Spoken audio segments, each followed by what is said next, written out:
চলতি বছরের এপ্রিলে যুদ্ধবিরতি কার্যকর হওয়ার মাত্র এক মাসের ব্যবধানে মধ্যপ্রাচ্যে আবারও বড় ধরনের যুদ্ধের দামামা বাজতে শুরু করেছে। ইরানের উপর নতুন করে একটি বড় আকারের সামরিক অভিযান চালানোর জন্য অত্যন্ত জোরালো প্রস্তুতি গ্রহণ করছে ইসরায়েল ও যুক্তরাষ্ট্র। মার্কিন প্রভাবশালী সংবাদ মাধ্যম দ্য নিউ ইয়র্ক টাইমস মধ্যপ্রাচ্যের দুজন উচ্চপদস্থ কর্মকর্তার বরাত দিয়ে এক বিশেষ প্রতিবেদনে জানিয়েছে, সবকিছু ঠিক থাকলে আগামী সপ্তাহের শুরুতে এই যৌথ অভিযানটি শুরু হতে পারে। এই খবর প্রকাশের পর থেকে পুরো অঞ্চল জুড়ে চরম উত্তেজনা ও নতুন করে ভয়াবহ সংঘাতের তীব্র আশঙ্কা দেখা দিয়েছে। সামরিক কর্মকর্তাদের সূত্র অনুযায়ী ইরানকে লক্ষ্য করে প্রধানত তিনটি বড় পরিকল্পনা নিয়ে অত্যন্ত গুরুত্বের সাথে এগোচ্ছে তেল আবিব ও ওয়াশিংটন। এর মধ্যে অন্যতম প্রধান ও সম্ভাব্য পরিকল্পনাটি হলো ইরানের ভূগর্ভস্থ ও ধ্বংসস্তূপের নিচে চাপা পড়ে থাকা পারমাণবিক সরঞ্জাম উদ্ধারের উদ্দেশ্যে সরাসরি দেশটির মূল ভূখণ্ডে বিশেষ কমান্ডো অভিযান চালানো। তবে সামরিক সূত্রগুলো সতর্ক করে জানিয়েছে, এই অপারেশন অত্যন্ত ঝুঁকিপূর্ণ। কমান্ডোদের সার্বিক নিরাপত্তা নিশ্চিত করতে সেখানে হাজার হাজার সহায়ক সেনা মোতায়েন করতে হবে, যার ফলে ইরানি স্থলবাহিনীর সঙ্গে সরাসরি তীব্র ও ভয়াবহ লড়াইয়ে জড়িয়ে পড়ার বড় সম্ভাবনা রয়েছে।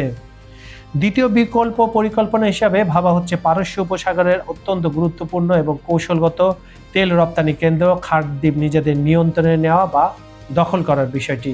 এর পাশাপাশি তৃতীয় পরিকল্পনা হিসাবে ইরানের বিভিন্ন সামরিক ঘাঁটি ও জাতীয় গুরুত্বপূর্ণ অবকাঠামো লক্ষ্য করে আগের চেয়েও আরও তীব্র ও ব্যাপক আকারে বিমান হামলা চালানোর প্রস্তুতিও চূড়ান্ত করা হচ্ছে।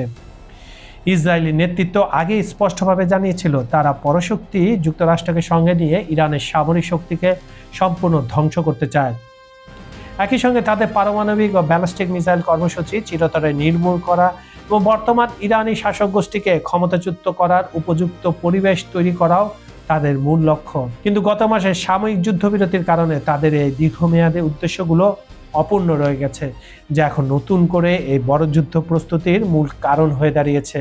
এদিকে কৌশলগতভাবে অত্যন্ত গুরুত্বপূর্ণ হরমুজ প্রণালীর ভবিষ্যৎ ব্যবস্থাপনা এবং এর রুট দিয়ে চলাচলকারী বাণিজ্যিক জাহাজের উপর বিশেষ ফি বা কর বসানোর বিষয়ে ওমানের সঙ্গে আলোচনা চলছে। ইরানের পক্ষ থেকে এমন তথ্য ফাঁসের পর তীব্র ভূ রাজনৈতিক চাপে পড়েছে মাস্কাট। এই বিরোধপূর্ণ জলপথের দক্ষিণ তীরে ওমানের মুসান্দাম ছিটমহল অবস্থিত, যা বৈশ্বিক সামুদ্রিক জ্বালানি তেল পরিবহনের এক পঞ্চমাংশ নিয়ন্ত্রক। গত ফেব্রুয়ারি মাসে ইরানের যুক্তরাষ্ট্র ও ইসরায়েলের যৌথ হামলার পর থেকে দীর্ঘ 10 সপ্তাহ ধরে এই আন্তর্জাতিক রুটটি অবরুদ্ধ রয়েছে। ওমানের নিরাপত্তার সুযোগে ইরানের এই একক পরিকল্পনার পর পশ্চিমা দেশগুলো ওমানের উপর চাপ বাড়াতে শুরু করেছে। সম্প্রতি ভারতের এক আন্তর্জাতিক সম্মেলনে দেওয়া বক্তব্যে ইরানের পররাষ্ট্রমন্ত্রী আব্বাস আরাগচি হরমুজ প্রণালীকে সম্পূর্ণভাবে ওমান ও ইরানের নিজস্ব জলপথ বলে দাবি করেন। তিনি উল্লেখ করেন, এই প্রণালীটি দুই দেশের জলসীমার মধ্যে অবস্থিত এবং এর মাঝে কোনো আন্তর্জাতিক জলসীমা নেই।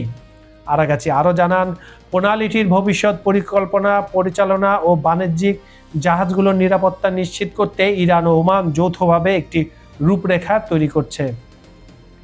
তবে জলপথ দিয়ে যাতায়াতকারী জাহাজের উপর ফি আদায় এবং সব জাহাজের মালিকানা সংক্রান্ত গোপন তথ্য চাওয়ার বিষয়ে ইরানের পরিকল্পনার ব্যাপারে ওমান সরকার এখন পর্যন্ত কোনো আনুষ্ঠানিক প্রতিক্রিয়া না জানিয়ে সম্পূর্ণ নিশ্চুপ রয়েছে।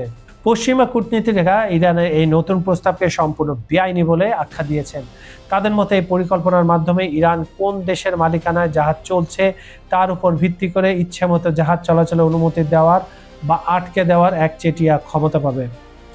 তাছাড়া সেবা মূল্য পরিশোধের জন্য প্রতিটি জাহাজকে ইরানি মুদ্রা রিয়ালে একটি বিশেষ অ্যাকাউন্ট খোলার শর্ত দেওয়া হতে পারে। আন্তর্জাতিক বিশ্লেষকরা বলছেন, এটি সরাসরি জাতিসংঘের নিষেধাজ্ঞার পরিপন্থী হবে, কারণ এই প্রক্রিয়ায় সংগৃহীত অর্থের একটি বড় অংশ সরাসরি ইরান নৌবাহিনীর কাছে চলে যাবে।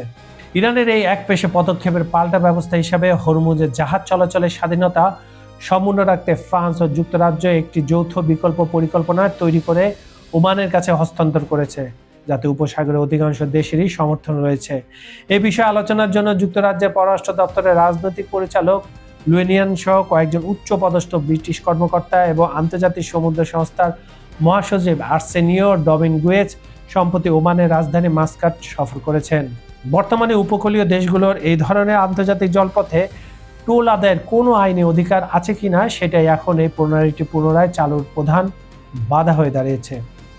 ইরান 1982 সালে জাতিসংঘের সামুদ্রিক আইন বিষয়ক সনদ স্বাক্ষর করলেও তা কখনো দেশের সংসদে অনুমোদন বা র্যাটিফাই করেনি। তেহরানের দাবি অনুযায়ী তারা এই চুক্তির নিয়ম মানতে বাধ্য নয় এবং এর বদলে তারা প্রথাগত আন্তর্জাতিক আইন মেনে চলতে চায়। ইরান আরও মনে করে উপকূলীয় কোনো দেশের সার্বভৌমত্ব বা রাজনৈতিক স্বাধীনতার বিরুদ্ধে কোনো সামরিক হুমকি এলে আন্তর্জাতিক জাহাজ চলাচলের অধিকার সাময়িকভাবে স্থগিত করার বৈধ অধিকার তাদের রয়েছে। সংঘাতের শুরুতে তেহরান অভিযোগ করেছিল সংযুক্ত আরব আমিরাতকে ব্যবহার করে মার্কিন সামরিক বাহিনী ইরানের ওপর হামলার জন্য সেখানে বিপুল পরিমাণ অস্ত্র মজুত করেছে। এদিকে চীনের পররাষ্ট্র মন্ত্রণালয় জানিয়েছে তারা শুধু এই দীর্ঘস্থায়ী অবরোধের দ্রুত অবসান চায় এবং এই পথটি বন্ধ হওয়ার মূল কারণ হলো ইরানের সঙ্গে যুক্তরাষ্ট্র ইসরায়েলের যুদ্ধ।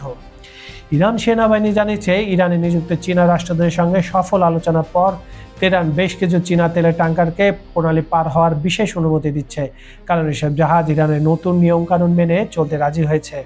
আন্তর্জাতিক রাজনীতির এমন সব আপডেট এবং ক্ষমতার পালাবদলের নেপথ্য কাহিনী জানতে এখনই সাবস্ক্রাইব করুন খবর সংযোগ।